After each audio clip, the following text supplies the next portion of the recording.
Morning, I'm Aimee. I'm a recent QT graduate and I'm here to speak to you about curriculum innovation that will hopefully reduce the rising amounts of physical education dropouts that are occurring. I spoke to Cameron Michaels, who's the head of department at Bulimba State High School, and he stated that a lack of participation and engagement is his largest barrier. This is due to students not responding to traditional sport anymore. I did some research into this and the effects that it may have, and I did it using the most pertinent literature available. What I found was that just over 27% of Australia's population 15 years and over are actually meeting the activity guidelines. And the effects that this has on the community is that 1 in 10 deaths are actually linked to this lack of physical activity. And the World Health Foundation has shown as well that 3.2 million deaths occur annually as a result from this inactivity. I was quite concerned about these results, so I looked into, what is popular, and I found that more than 3 million people have actually competed in obstacle course racing since 2010, which is more than marathon runners.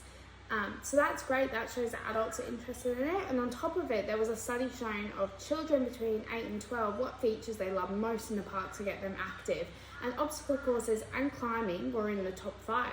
So this straight away showed to me that this was a great option. So the innovation to me was obstacle races and Ninja Warrior courses being incorporated into our junior physical education system.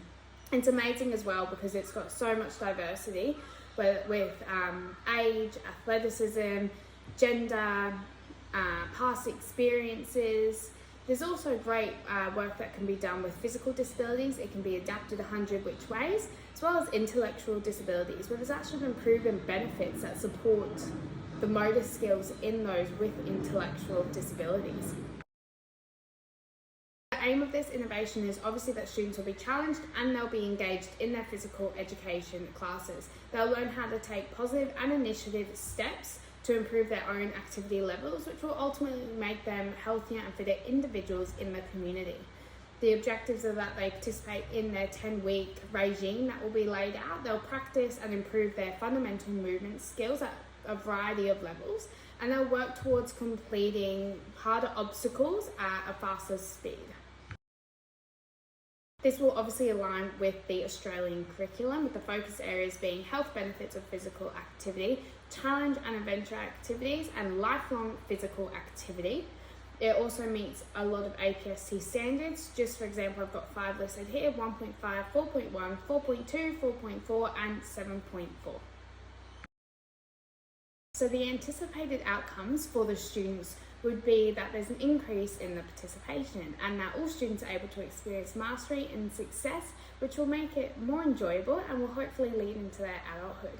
And for the school, there will be a change in mindset and a different approach to how we teach our fundamental movement skills and how we cater for all the students that are involved.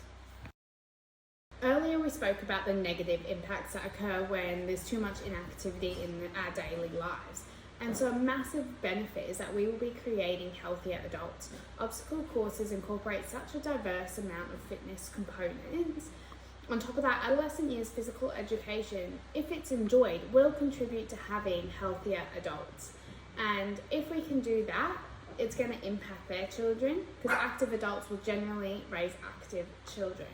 As well as this, behaviour management. Students who are challenged and students who enjoy what they are learning generally have better attitudes towards the teacher and towards the subject as a whole. If we have a look at our time frame, currently we're at the 3rd point there presenting, so today is obviously the 8th of April.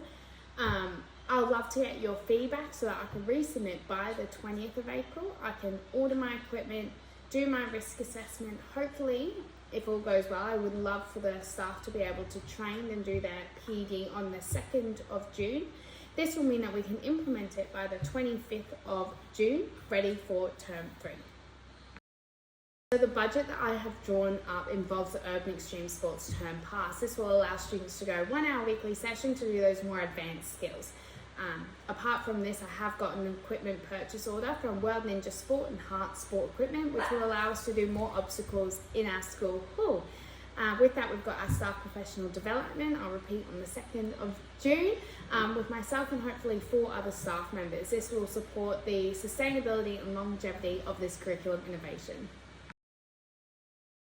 How I will determine the success of this innovation will be pre, mid and post obstacle skills checklist to see how they're improving with their skills, but on top of that an enjoyment questionnaire, because the whole point of this is to get students to enjoy physical education again and to increase that participation right back up.